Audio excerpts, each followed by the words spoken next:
guys, welcome sa Tupa Shop for today's video na mag-update tayo ng mga available na rifle scope, no? So ito meron tayong mga Markol dito, no? So meron tayong 5 model na Markol, no? So unahin natin yung pinakamurang Markol. Ito yung lagi kong nababanggit sa ating mga video, no? So ito yung 3195 na Markol, no? So Markol, yan po yun. Ito, okay?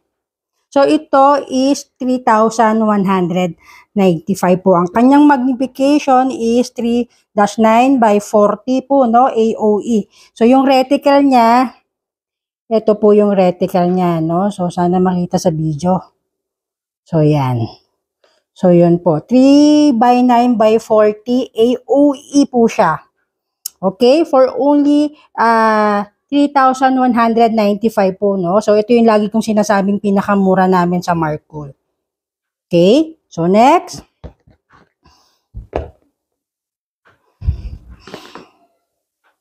So, ito yung next na dito is 7,250. From 3,195, 7,000 na po agad siya, no? Yun po yung next sa Markol. So, ito is 3,195. So, yan. Yan siya. So, ito is nasa 30 mm yung diameter nito, no? 25 o 30. Wait lang. Double check. Parang 30. Okay? So, ito is 4x16 by 44 SF. So, yung reticle niya po yon. No, 4x16 by 4-16 by 44 SF po siya. So ito is 7,250 po, no? 7,250 itong Markol na to, no? So meron isa pa. May dalawang klase po siya. Parang 7,250, ito yung parang code niya MAR-145. So, merong isang ganyan din. Ano bang pinagkaiba nila? Pero same price. MAR-150. So, yan. Ito is 7,250 din. Anong pinagkaiba nila? SF. Parang SF. Siguro yung reticle. So, yung reticle yung pinagkaiba nila. So, pagtabahin natin. So, yan. Ito yung isa, mas makapal yung reticle. Ito, yung mas makapal siya. Yan, sana makita. So, ito, mas manipis yung line ng reticle niya. Yung MAR-150. So, same price po ito, 7,250, no? So, ang pinagkaiba nila is yung reticle niya. Pero silang magnification 4-16 by 44, no? Same price din. So, yung reticle ang pinagkaiba nitong dalawa. Okay, next. So, 7,250, doon na tayo sa mas mataas. So, ito is 9,054 po ito. So, yan. PRO 4.5-118 times 18 by 44. FFPIR po yung kanyang magnification, no? So, ito is 9,054 po, no? So, yan siya. 9,054 po ito. 4.5-18 by 44 po siya, no? So, yan. So, 9,054 po. Okay? So, ito ang pinakamahal. So, ito is nasa 23,940. Ito, nag-iisa to ng pinakamahal namin. Meron kaming T-Eagle, nasa 19,000. No?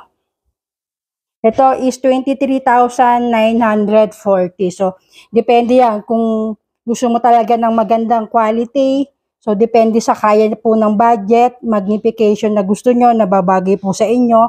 So, yan, dun po tayo magbabase minsan. So, ito, ang kanyang magnification ay baliktad.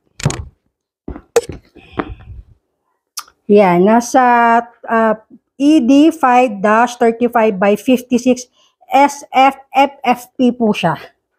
Yun, so yun yung kita nyo, yung reticle niya. So, mas maganda yung reticle niya, no? Yan yung nasa loob.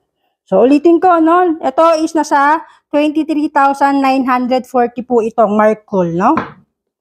So, yan, 5 model lang meron tayo. Pinakamahal, 23,940. Pinakamura, 3,195. So, yun po. Ang mga prices ng mga Markcool natin, no?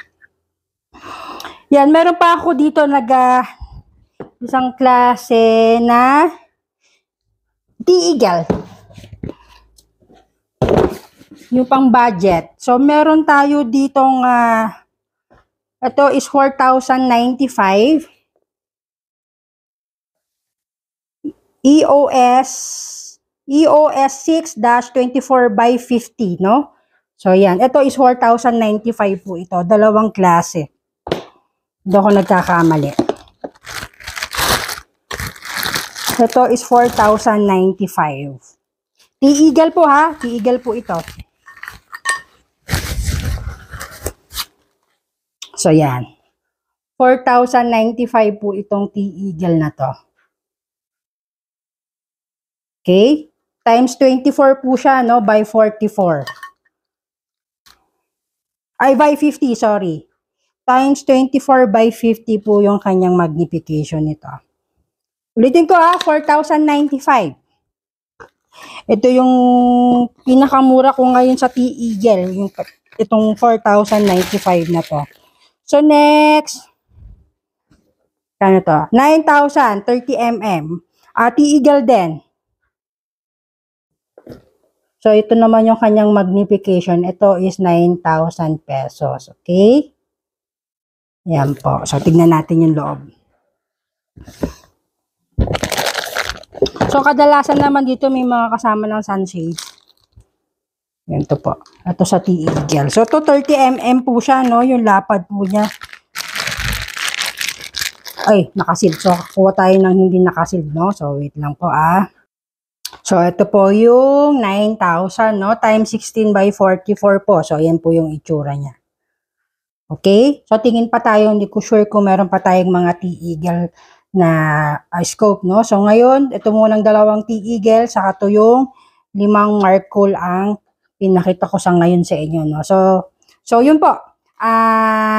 Sana natulungan ko kayo kasi may mga nagtatanong din about sa mga scope. Yan po. Nakita niyo na yung mga itsura ng mga available nating scope, no? So, yun lang po. Maraming salamat.